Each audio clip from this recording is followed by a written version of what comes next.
Robot सास। शहर में रिश्तों की कमी और अपनों के प्यार की कमी लगभग हर घर में है।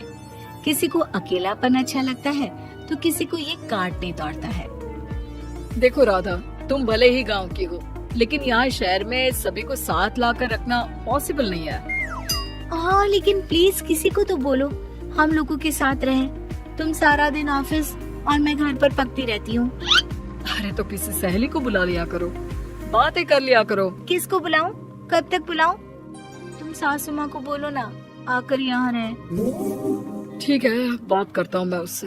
रवि ऑफिस चला जाता है और अपने दोस्त से कहता है, यार बीवी ने माँ को शहर बुलाने की जिद कर रखी है। अब सोच रहा हूँ कि ऑफिस से दूर जाकर कहीं कोई घर ले लो किराए में। अब 2 कमरे का मकान तो पास में महंगा ही पड़ेगा ना।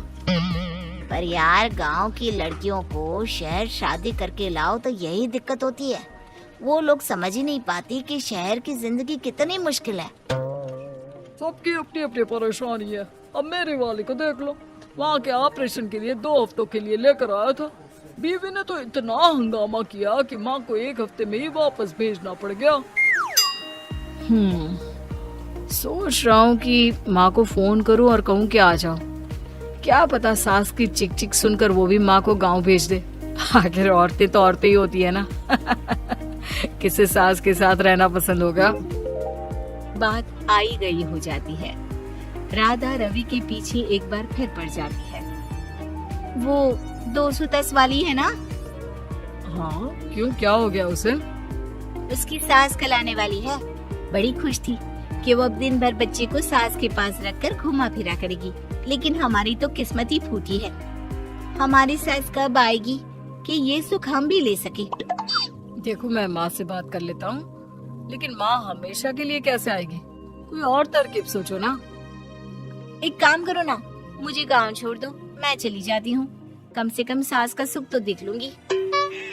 लेकिन ऐसा कहाँ हुआ कि कोई सास बहू एक साथ सुख से रहे। रवि तो जानता था सब, लेकिन करता क्या। पर कहते हैं ना, पति का दिमाग है, चलेगा तो सही।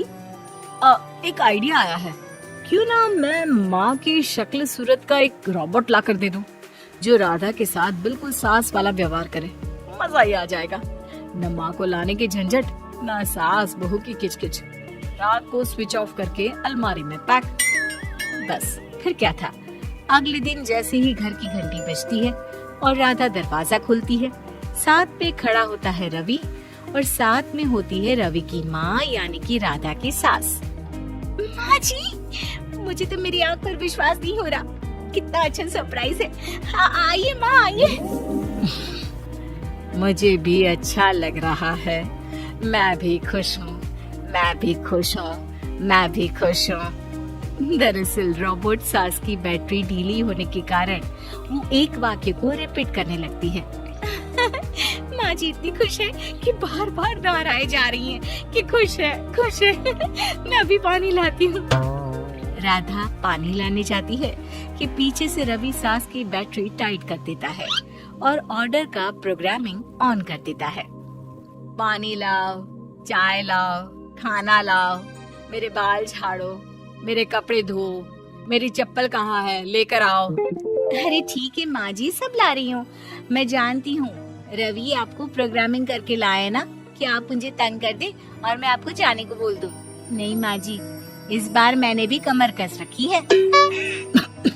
अरे प्रोग्रामिंग कैसी लैंग्वेज यूज कर रही हो? माँ का रोबोट थोड़ी ना है जो मैं प्रोग्रामिंग करूँगा। अरे मजाक कर रही हूँ।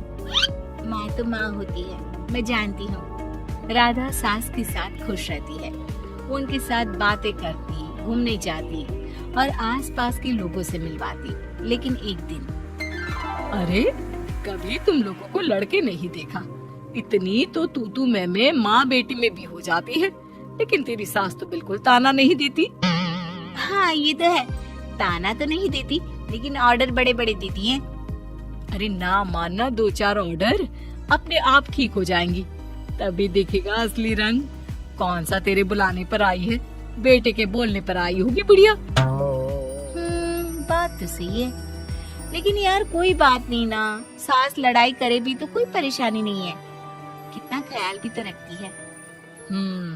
ये तो है, लेकिन तेरी सास तो बिल्कुल नहीं लड़ती, ये कैसे? खैर मुझे क्या। पड़ोसन तो चली जाती है, लेकिन राधा के मन में सवाल छोड़ जाती है कि ये सास है भी कि नहीं। रात में राधा रवि से कहती है, मैं ना माँ जी के पैर दबा कर आती हूँ। अरे लेकिन वो तो मैंने अलग कर दिया है। क्या क्या कैसे कहा? नहीं, मेरा मतलब कहा कभी माँ का पैर गांव में रहा करता था, तो मैंने काट कर मतलब माँ को शहर ले आया ना।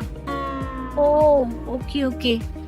रवि चैन की सांस लेता है कि चलो कुछ तो बहाना मिला, लेकिन कब तक। रवि रोज माँ के पैर दबाने के बहाने रॉबर्ट को कमरे में ले आता और डिसमेंटल करके रख देता। एक रोज, मैं आज माँ जी की कोई बात नहीं मानूंगी, देखती हूँ कैसे नहीं लड़ती। अरे ऐसी भी सास किस काम की जो खटर पटर ना करे। सास का डिमांड मोड ऑन होता है। खाना दे दो, पानी दे दो, नाश्ता चाहिए। लाई माँ जी। मैं ना देने वाली खाना पानी। लेकिन समय बीतता जाता है, दोपहर और फिर शाम और फिर रात। बहू सास को कुछ नहीं देती, लेकिन रॉबर्ट सास कुछ नहीं कहती। रात को जब रवि घर आता है, राधा रो रही होती है। अरे क्या हो गया? तुम्हारी माँ ने मुझसे लड़ाई की, खूब खरी खोटी सुनाई। मैंने तो आज सुबह से खाना भी नहीं खाया है। रवि समझ जाता है कि राधा झूठ बोल रही है, क्योंकि खरी खोटी वाली प्रोग्रामिंग तो उसने की ही नहीं थी। मैं माँ से बात करता हूँ, तुम परेशान मत हो। रवि रॉबर्ट माँ को लेकर कमरे में चला जाता है। वो उसे डिसमेंटल करके रख ही रहा होता है कि राधा, चलकर देखती हूँ माँ जी कहीं रवि को मेरे खिलाफ भड़का तो नहीं रही है। वो जैसे ही कमरे के अंदर जाती है, डर जाती है। सास के पुर्जे पुर्जे अलग थे। रवि, ये क्या है? ये माँ रॉबर्ट थी, तुमने ऐसा क्यों किया रवि? कुछ नहीं राधा, मैंने जितना अपने दोस्तों से सुना था कि शादी के बाद वैसे तो सब ठीक रहता है, लेकिन जब माँ और बीवी लड़ते हैं तो पति का बुरा हाल कर देते हैं। और मैं ना सुकून से रहना चाहता था, बस इसलिए।